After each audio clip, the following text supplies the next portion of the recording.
BJP प्रदेश अध्यक्ष मदन राठौड़ ने कांग्रेस पर तीखा हमला बोलते हुए कहा कि कांग्रेस मुंगेरी लाल के हसीन सपने देख रही है, जबकि नगर निकाय उपचुनावों में 4 में से 3 वार्डों में बीजेपी को साफ तौर पर बहुमत मिला है। उन्होंने दावा किया कि पिछले 2 सालों में 80 उपचुनावों में से 59 में बीजेपी की जीत ने यह साबित किया कि जनता का विश्वास बीजेपी के सुशासन और विकास पर है, जबकि कांग्रेस ने देश भर में अपना जनाधार खोया है। राठौड़ ने अशोक गहलोत के बयान पर तंज कसते हुए कहा कि उपचुनावों में हार के बावजूद कांग्रेस को मजा आता है, लेकिन भविष्य में वे चारों खाने चित हो जाएंगे। गहलोत साहब कहते हैं कि मुझे मजा नहीं आ रहा है, भजनलाल जी से मुकाबला करने में मजा नहीं आ रहा है। अरे इससे ज्यादा मजा और चखा देंगे कि चारों खाने चित हो जाओगे, कहीं दिखोगे नहीं। यानी 59 चुनाव 80 में से 59 उपचुनाव भारतीय जनता पार्टी ने जीते। उनमें ये भी शामिल है कि हमने 7 विधानसभाओं के उपचुनाव हुए थे, उसमें से कांग्रेस 1 जीती, फिर भी ताल ठोक रही है।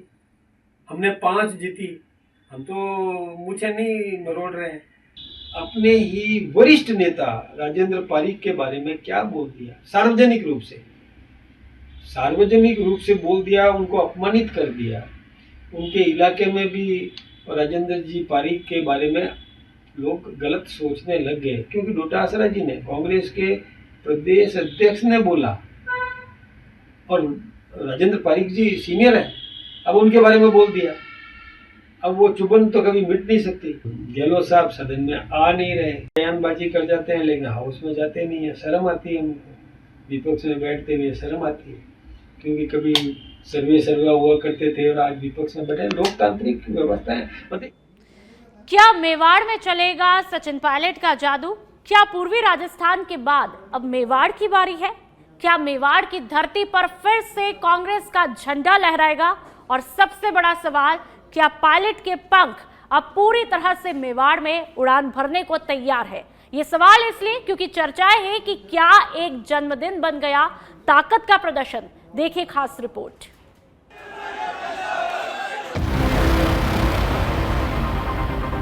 सितंबर को उदयपुर एयरपोर्ट पर नजारा कुछ ऐसा था जैसे कोई फिल्मी स्टार पहुंचा हो, लेकिन ये कोई स्टार नहीं, कांग्रेस के युवा नेता सचिन पायलट थे, जिनके जन्मदिन को उनके समर्थकों ने बना दिया एक mega show off strength. Chittorgarh में सांवलिया जी के दर्शन के बाद पायलट लोगों से रूबरू हुए, जहां पर कई नारे गूंजे, प्रदेश का अगला नेतृत्व कौन? क्या सचिन पायलट? यानी बात सिर्फ बर्थडे की नहीं, 2028 की सियासी प्लानिंग की भी है, जिसकी झलक साफ देखने को मिली।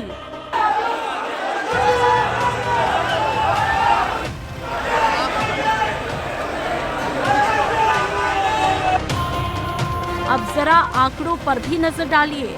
2023 में मेवाड़ वागड़ की 28 सीटों में से बीजेपी ने 17 पर जमाया कब्जा। कांग्रेस सिमटी सिर्फ 7 सीटों पर, यानी कांग्रेस के लिए मेवाड़ बना नो एंट्री जोन। उधर कांग्रेस को एक और झटका जब मेवाड़ के बड़े नेता महेंद्रजीत सिंह मालवीय ने थामा बीजेपी का दामन, यानी कांग्रेस की नींव पहले से भी डगमग। और ऐसे में पायलट का मेवाड़ टूर क्या रंग लाएगा? लेकिन राह इतनी भी आसान नहीं है, क्योंकि मुकाबला अब सिर्फ गहलोत से नहीं, पार्टी के अंदर गोविंद सिंह डोटासरा और टीकाराम जूली से भी है। आज मेरा सौभाग्य है कि इस पवित्र भूमि पर सांवरिया सेठ के दर्शन करने मैं जा रहा हूं, और क्योंकि पूरे प्रदेश में काफ़ी हिस्सों में बाढ़ के हालात हैं, तो प्रभु से कामना करता हूं सब लोग सुरक्षित रहें, सब लोग जो कठिनाइयों में हैं उनकी मदद ऊपर वाला करे, इस बात की प्रार्थना मांग रहा हूं। और प्रदेशवासियों, देशवासियों में सुख, चैन, अमन, शांति की भावना पैदा रहे, सब मिलजुल कर आगे बढ़ें, युवाओं को अवसर मिलते रहें, और हम सब मिलकर इस प्रदेश की उन्नति के लिए काम कर सकें।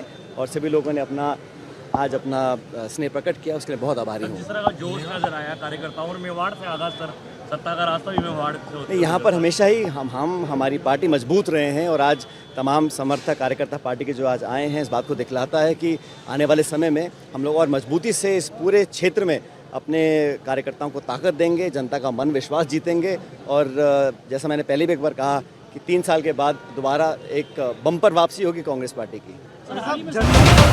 तो क्या अब पायलट को मिल पाएगा प्रदेशाध्यक्ष का ताज या फिर अंदरूनी राजनीति बनेगी रोड़ा?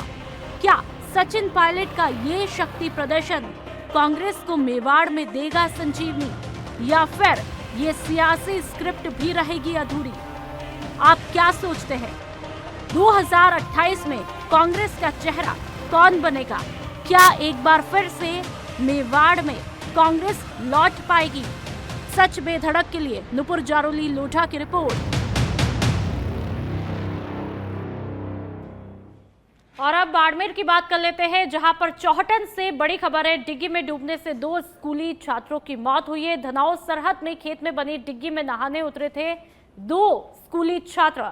एक छात्र डूबने लगा तो उसे बचाने के लिए दूसरा छात्र भी डिग्गी में उतर जाता है और छात्र दिलीप मेघवाल और भागीरथ राम चौधरी की जिसके चलते मौत हो जाती है।